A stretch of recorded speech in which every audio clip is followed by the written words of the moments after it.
Here's everything you might have missed in Andor Episode 4.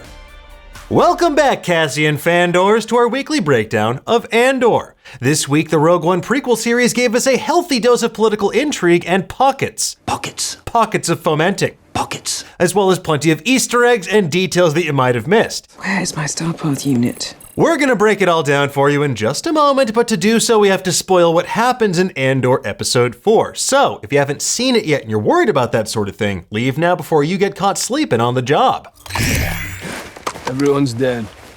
Okay, let's get into it, shall we? Episode 4 picks up immediately in the aftermath of Cassian and Luthen's dramatic escape from Ferrix. They chart a course for Aldani, a brand new location where the nascent Rebel Alliance is conducting a deep cover mission to steal the Imperial payroll for an entire sector. This is going to be quite the haul because Aldani serves as a distribution hub for the Empire to ship their goods and troops across the galaxy. We learn that Luthen's ship is a Fandor Hallcraft outfitted with hyperdrives capable of faster-than-light travel. According to the Star Wars databank, Fandor is a critical Imperial naval complex, and the shipyards orbiting the Purple Planet are used for capital ship repairs, manufacturing, and Imperial R&D of classified technologies. So it makes sense why Luthen might have access to an FTL-ready ship run by a hacked droid from the Empire's secret R&D world. Something I can help you with? Cassian is curious who Luthen's really working for, and he rattles off a bunch of different potential groups. Alliance, SEP, Guerrilla, Partisan Front. Now, SEP is short for Separatist, the Confederacy of Independent Systems who fought the Galactic Republic back during the Clone Wars. We saw a Separatist ship crash land on Canaria when Cassian was a kid, and that turned his life upside down. As for the guerrillas in the Partisan Front, they are most likely referring to Saw Gerrera and his commandos on Andor, the extremist allies of the rebellion who meet a bitter end in Rogue One, along with, everybody else. Cassian reveals that he fought on Mimban for 2 years at age 16, coming straight out of prison. Mimban is a swampy, rainy world that nearly appeared in A New Hope, Empire Strikes Back, and Rogue One, and it served as the initial inspiration for Dagobah. It first made its way into Star Wars lore in 1978's Splinter of the Mind's Eye novel before truly coming to life in Solo: A Star Wars Story. During the early days of the Clone Wars, Mimban was invaded by the Separatists. The Republic backed the Mimbanese Liberation Army to push them back, promising their freedom afterwards. Years later, another conflict played out between the Empire and the Mimbanese Liberation Army, which happened approximately 5 years before the events of Andor. That conflict is likely the same one that Cassian fought in, and it's also where Han Solo deserted the Empire and met Chewie for the first time in Solo: A Star Wars Story. On Coruscant, we visit the HQ of the Imperial Security Bureau. These white-clad intelligence officers are basically the Empire's version of the secret police. The most important new character we meet here is Dedra Meero, an ambitious ISB officer poised to be a major thorn in our hero's sides.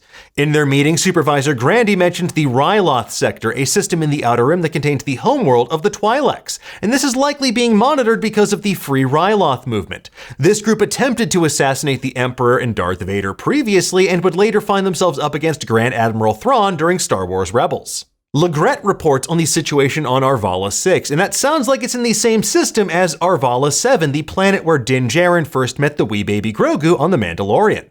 Another member, named Young, mentions Scarif, the planet where some of the Empire's most top-secret projects were being undertaken, including the Death Star superlaser as we see in Rogue One. When Cassian is sent undercover with the rebels on Aldani, he adopts the name Clem after Marva's old partner. Now, presumably Clem was effectively Cassian's father figure and likely the person that Luthen mentions was hanged back on Ferrix. Luthen gives Cassian his necklace, which is a blue Kyber crystal, the Force-attuned crystals that power lightsabers and the Death Star superlaser. He refers to it as a Kuwati signet, a sky stone, and references the uprising against the Rakatan invaders. And this is some seriously deep-cut Star Wars Knights of the Old Republic lore.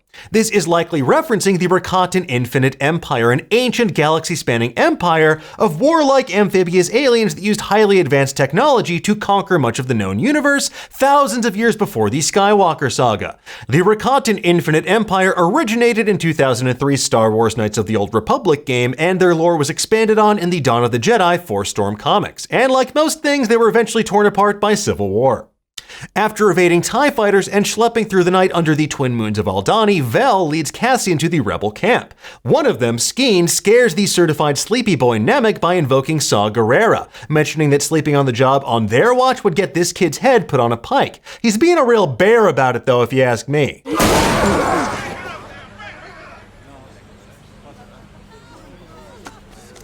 Merry Christmas, lizards! The other members of the crew are Terramin and Cinta, but apart from Nemec, none of them are particularly welcoming to Clem.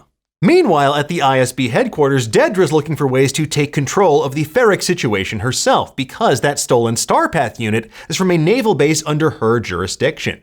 If you look at the datapad she's holding, they did indeed misspell Ferrix in Aurebesh, which is just killer attention to detail. Well, either that or I'm just very bad at translating Aurebesh. They've misspelt Ferrix. While this is happening, Luthen makes his way back to Coruscant as well. He has a whole elaborate disguise for his cover identity as the operator of an art gallery that caters to wealthy clientele.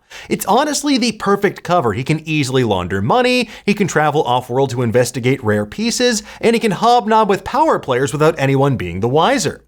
Having been summarily fired from his dream job of being a cop and getting Morlana 1 permanently put under the Imperial yoke, Syril Khan makes the long, depressing trip back home to Coruscant. At the starport, we hear a loudspeaker mention Tel Gordo Travel. That was a corporation that runs passenger liners that first appeared in Going My Way, a 1991 adventure included in the Game Master kit for the Star Wars role-playing game.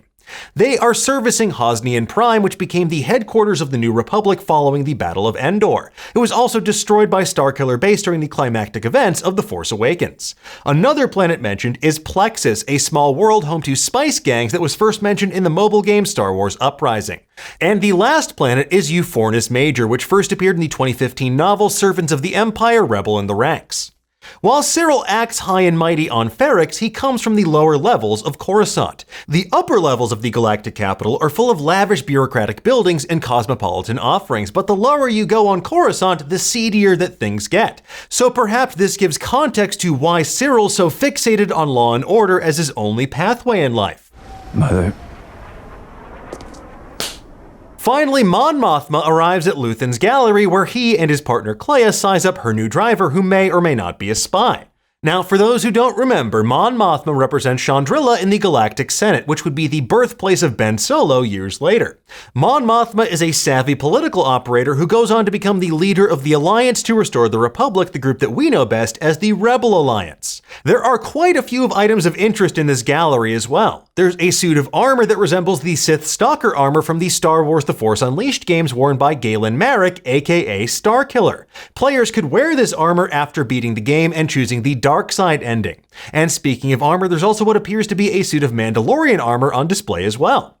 When we see the reverse angle, you can spot what appears to be the breathing mask worn by the Jedi Master Plo Koon. Known as an anti-ox mask, this helped species like the Keldor survive in oxygen-rich atmospheres where they could not. As for that Utapauan cudgel, it's from the sinkhole-filled planet where General Grievous had his infamous encounter with Obi-Wan during Revenge of the Sith. Hello there. The stone tablet on display featuring the closed fist, open palm, and raised hand is the keystone from Star Wars Rebels that Ezra uses to access the world between worlds, a mystical realm outside of time and space. These symbols represent the Father, the Daughter, and the Son, the godlike embodiments of the dark and light side of the Force that lived on Mortis that we saw in Star Wars: The Clone Wars. In the back room of Luthen's gallery, you can spot Jedi and Sith holocrons on the shelf over his shoulder. These devices are artifacts containing information and teachings from the Jedi Order and the Sith, respectively. Honestly, this guy has so many rare artifacts connected to the Force it makes me wonder, is he Force sensitive himself or just a collector of rare antiquities? And speaking of rare antiquities, Luthen has several items encased in carbonite, including what looks an awful lot like Indiana Jones's whip. And while it may belong in a museum, this art gallery is the next best thing. Moving on, Mon Mothma mentions that she found someone who she thinks can help their cause. And while she doesn't name names here, it's most likely Bail Organa. Bail, who we most recently saw in Obi-Wan Kenobi, was her biggest ally in the Senate, someone with whom she helped foment pockets of rebellion across the Empire. Back on Aldani, we meet the Rebels' contact inside the garrison, Lieutenant Gorn. While the Gorn are an alien race from Star Trek, they bear a much bigger visual similarity to Bosk than this guy. As for the plan itself, with its trench run and the 1 in a million chance of working, it's a quintessentially Star Wars brand suicide mission. It also has shades of Back to the Future when Nemec mentions the model isn't to scale. Obviously, it's not to scale. Please excuse the crudity of this model. I didn't have time to build it to scale or to paint it.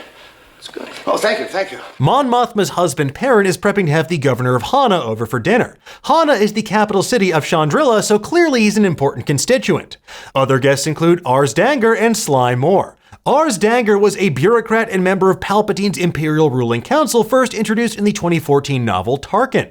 As for Sly Moore, she started as Palpatine's aide seen by his side during Attack of the Clones. Mon Mothma then mentions Gorman, whose shipping lanes were just cut off by Perrin's guests. In a few years' time, it will be the site of the Gorman Massacre, an event where Imperial troops gunned down peaceful protesters. And this becomes the inciting event that causes Mon Mothma to publicly denounce Emperor Palpatine, precipitating her going on the run as a true rebel.